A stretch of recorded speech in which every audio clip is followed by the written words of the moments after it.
My dear friends, in the auditorium of Sri Vishabhanu in Varsana, various groups of gopis assembled, but for a long time they could not speak. They shed drops of tears, tears and tears. Their heart, their life, all became sacrificed in love of Krishna. Then, as if entranced, one of the gopis spoke up. Thank you, Destiny Maker. Is there any feeling in your heart? In love, two beings unite in the world, but before they are fully satisfied, you separate them. Your action is like childish play. Saying this, she broke out in cry and soon. Another gopi said, Destiny Maker, first you showed us the beautiful moon-like face of Sri Krishna, with long black curly hairs, earrings reflecting on his cheeks, soft sharp nose, smiling lips, and beautiful chin. Now you are taking our life away from us. Oh, what a torture! She then became absorbed in trance of love. Tomorrow morning will be so delightful to the citizens of Mathura. All the ladies will see the lotus face of Sri Krishna and drink the nectar of his beauty when he looks at them with his natural loving glances. They will become blissed out. Today, tomorrow will be the celebrated day of the Yadavas and all those who will see him on the path. Greater than all is the festivity of seeing him, speaking to and loving him. Oh, how stone-hearted is a Akrur who is taking away our life of life. Another gopi said, my friend, see, Krishna too is so heartless. Without even looking at us, he is sitting on the chariot, and the gopas too are hurrying to start the journey. Oh, what ignorance! Hurrying to lose everything of life. Why they are hurrying so much? Dear friends, no way can we stay sitting here. We must go and let's stop all this. What can our elders do to us? Nobody can do anything to us. Dear friend, how can we spend life burdened with heaps of ashes burned in the fire of this separation? His loving smiles, mystic words, loving glances and nights of Rasa Leela which we spend in his eternal embrace. How can we live without him? This oceanic separation is rushing to engulf us in its waves. Separation, and they are too high. Waves of separation, and the waves in the ocean of separation, and they are too high, too dangerous water rills, oh Lord. Oh God, please save us, help us, protect us.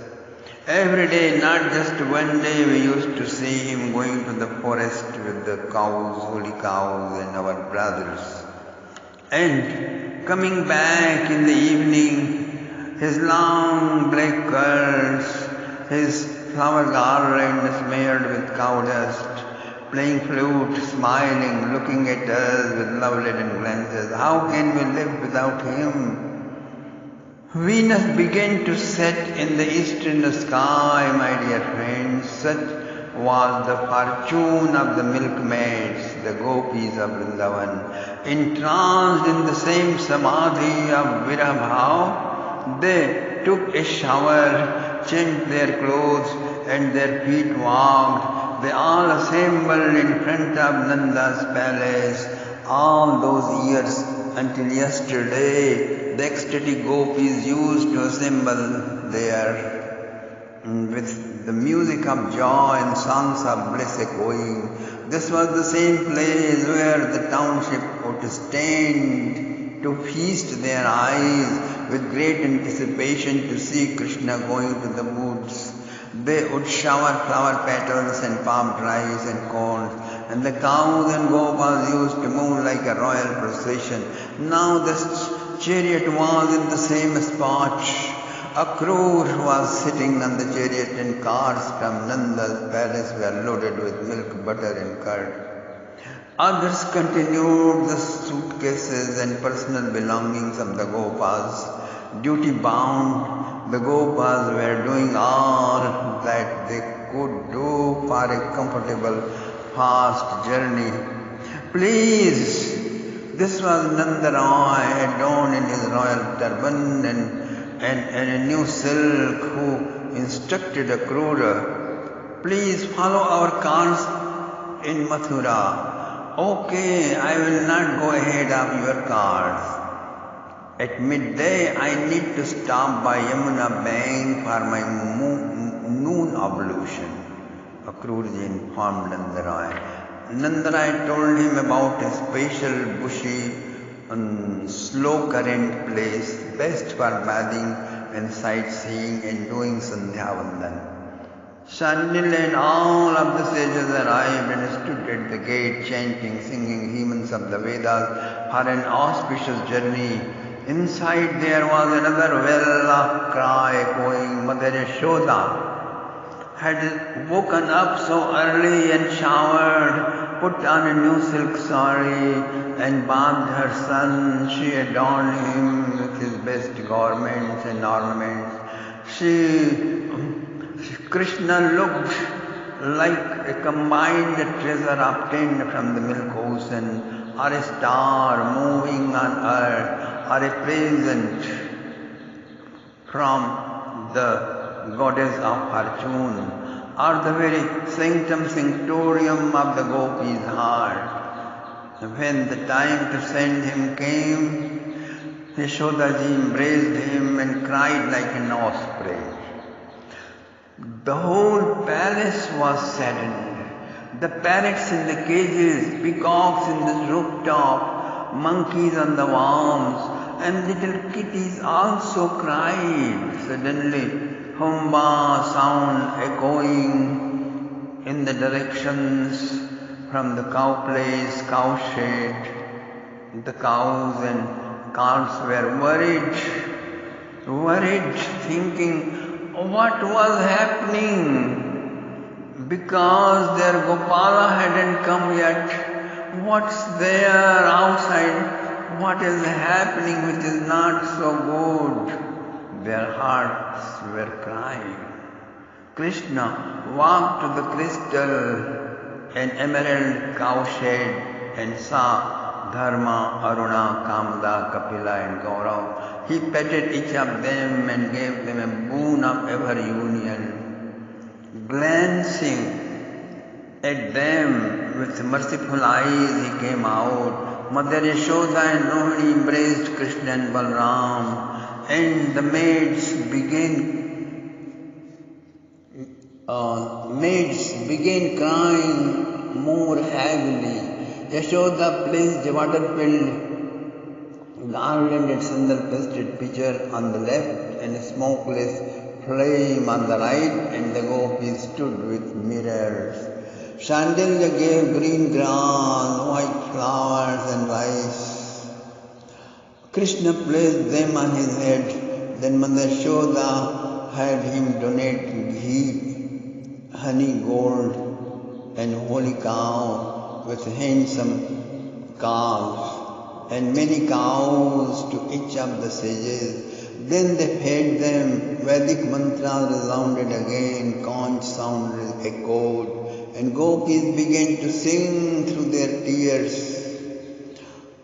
Krishna went to all the rooms and palaces of the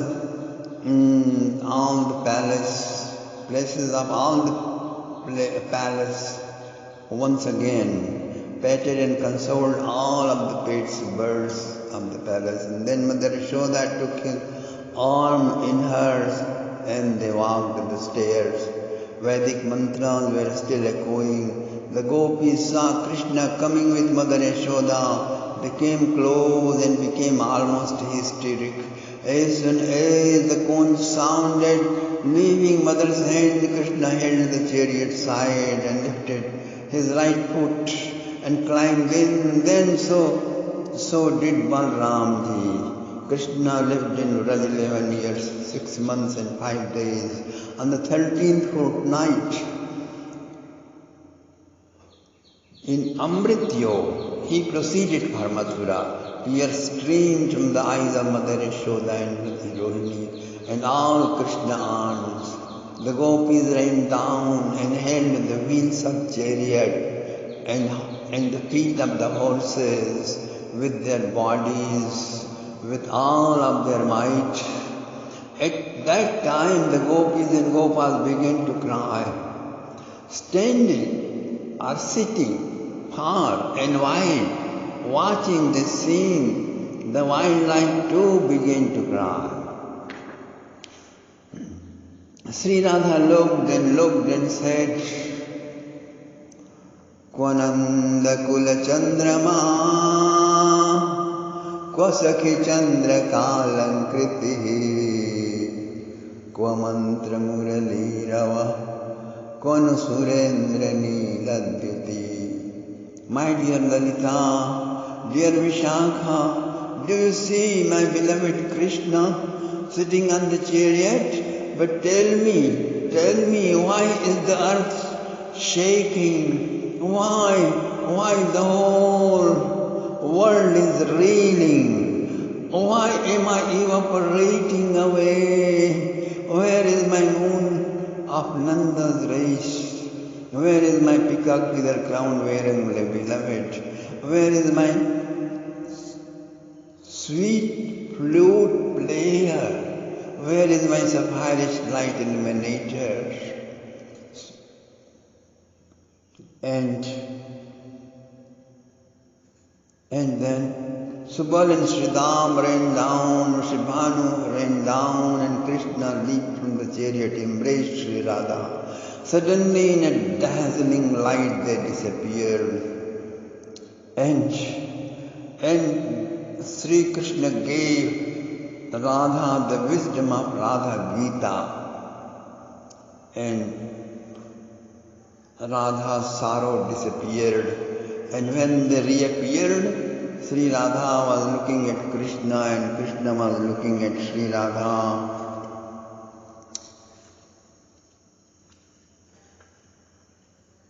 And unto her and to all of the assembled gopis he said, I shall come. Krishna said, I shall come, my dear gopis.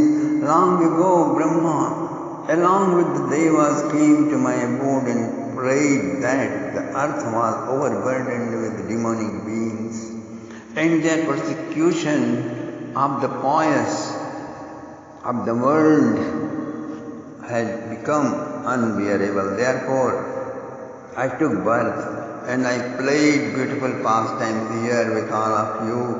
This will be an object of meditation, songs and spiritual discourse for innumerable years to come. But now it is time for me to go and put an end to the persecution of the saints and sages and humans. It is only with your permission that I can proceed now. At his voice, as his voice echoed, reverberated in the clear morning sky, the devas sprinkled flowers as a consolation to the aching hearts of the gopis. Then they looked and looked winklessly, still tears streamed from their eyes. Then he ascended the chariot and slowly it moved. Yavada lakshate ketur Yavadrenu rathasya cha anuprasthapitatmano lekhyani vopalakshita. They continued gazing at the chariot going, and upon that their beloved Krishna and Balram, assuring them that they would return His smiling, compassion-filled eyes, gracious countenance filled the eyes of the gopis, who kept standing like painted picture with unwinking eyes. And the chariot moved further along the road into the trees, reappearing, disappearing, gone away. Now only the flag is appearing. Now that too was gone, and only dust was raised by the chariot. Wheel is appearing, going far away. The beloved who was among us, all along with us, even until yesterday, whom we had a dream to live life with, to love each other, see each other every day, forever was gone away, far away. No one knew for sure when we would meet them again. I shall come, he has said, so we will wait. But to the gopis this separation became unbearable, and they straightway fell down unconscious. The earth became filled with the bodies of entranced gopis, still their lips fluttering, Krishna, Krishna, Krishna, my beloved, my life. Where are you? Where are you? Nirasha Nivamrito Govinda Vinivartane Vishokaya Halininyur Dayantya Priya Cheshtita. Their bodies became just smeared and sad. They were carried by their mothers and family members. No one ate or drank anything that day. Not even the holy cows and calves and birds and peacocks, and not even the monkeys. They sat in corners shedding tears in memory of that far-gone beloved of theirs. Trees began wilting. The whole of Brajmandal suddenly changed. Even the earth changed. Yamuna changed. Ponds, air, fire, sky itself became different. And insurmountable sorrow, song of separation echoed from all around, putting an end to time, life, and all actions, as if only one reality started burning like an eternal flame, and that reality was the sweet, soft, ambrosial memory of the beloved Sri Krishna. Sri Krishna, the far-gone beloved.